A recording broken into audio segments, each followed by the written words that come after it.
Hi friends, welcome to your channel. ప్రతి ఏడాది రాఖీ పండుగ జరుపుకుంటున్నారు. కానీ కొన్నిసార్లు వచ్చే పండుగకి ఒక విశిష్టత ఉంటుంది. అలాగే ఈ ఏడాది అంటే రక్షాబంధన్ 2025 విశిష్టత ఏంటో తెలుసుకుందాం. ప్రతి ఏడాది శ్రావణ పౌర్ణమి రోజు రాఖీ పండుగగా జరుపుకుంటారు. ఈ రోజును సోదర సోదరీమణుల ప్రేమకు ప్రతీకగా భావిస్తారు. ఈ రక్షాబంధన్ పండుగను ఆగస్టు 9వ తేదీ దేశవ్యాప్తంగా జరుపుకుంటున్నారు.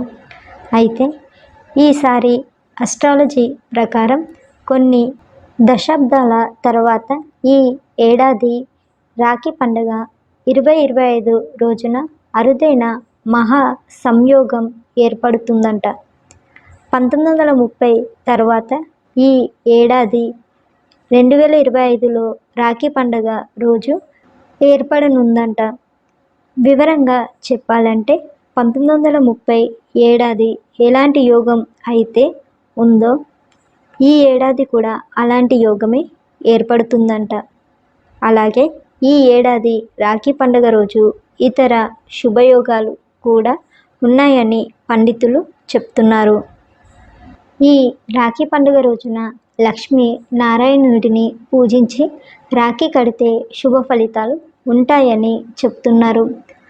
పంచాంగం ప్రకారం ఈ ఏడాది రాఖీ 2025 శ్రావణ పౌర్ణమి తిథి ఆగస్టు 8వ తేదీన మధ్యాహ్నం 2:12 గంటలకు ప్రారంభం అవుతుంది.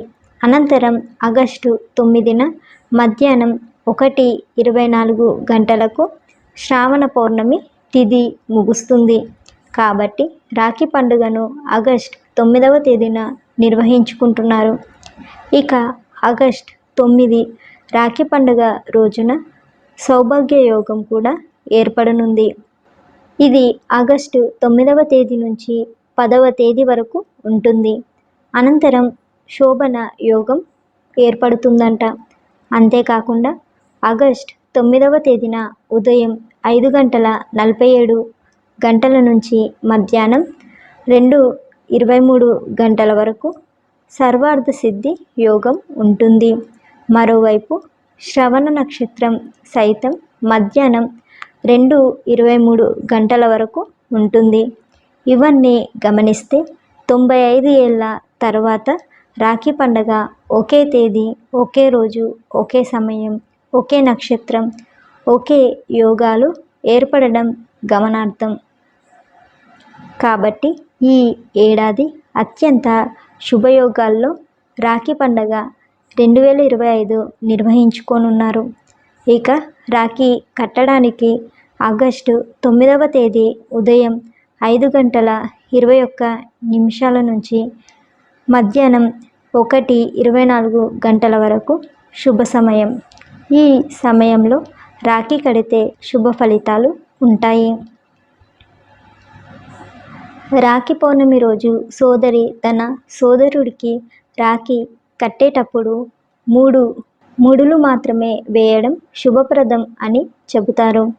అందులో మొదటి ముడి తన సోదరుడికి దీర్ఘాయుష్షు ప్రసాదిస్తుందని, రెండో ముడి రాఖీ కట్టిన సోదరికి దీర్ఘాయుష్షు అందిస్తుందని, ఇక మూడో ముడి వారి అనుబంధంలో మాధుర్యాన్ని పెంచుతుందని నమ్మకం.